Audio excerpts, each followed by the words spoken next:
కర్నూలు జిల్లా అరికెర గురుకుల పాఠశాలను టీడీపీ నేత వైకుంఠం జ్యోతి సందర్శించారు. మధ్యాహ్న భోజనం అమలును పరిశీలించారు. విద్యార్థులతో పాటు భోజనం చేశారు. గురుకులంలో టిఫిన్ భోజన సదుపాయాలపై ఆరా తీశారు. ఇక ఈ సందర్భంగా విద్యార్థులకు పలు సూచనలు చేశారు.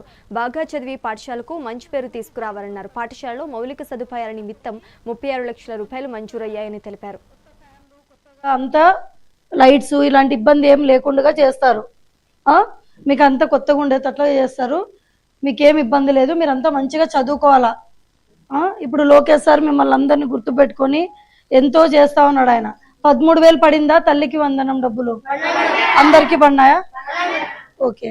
ఇప్పుడు ఇంతకు ముందు ఒక్కరికే ఇచ్చేవాళ్ళు. మీరు ఇంట్లో ఇప్పుడు మీ అన్న ఉన్నా, తమ్ముడు ఉన్నా, చెల్లి ఉన్నా, అక్క ఉన్నా, ఇంట్లో ఎంతమంది చదువుకునే వాళ్ళు ఉంటే అందరూ అని చెప్పి మంచి నేమ్ తెచ్చుకోవాలా. మీ స్కూల్కి ఎంత మంచి నేమ్ వస్తే మీకు అన్ని ఫండ్స్ ఇస్తుంది గవర్నమెంట్. ఓకేనా? ఓకే. మరి ప్రిన్సిపల్ మొత్తం మీరేనా సార్? ఇంటర్మీడియట్ కూడా సార్?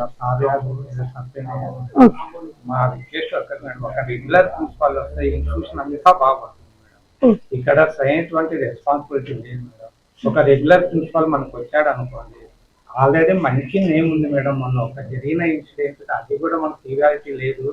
అది బై బ్యాడ్ ఏదో మా బ్యాడ్ జరిగింది. ఇట్లా వచ్చేయండి అన్న, అందరు ఇట్లా వచ్చేయండి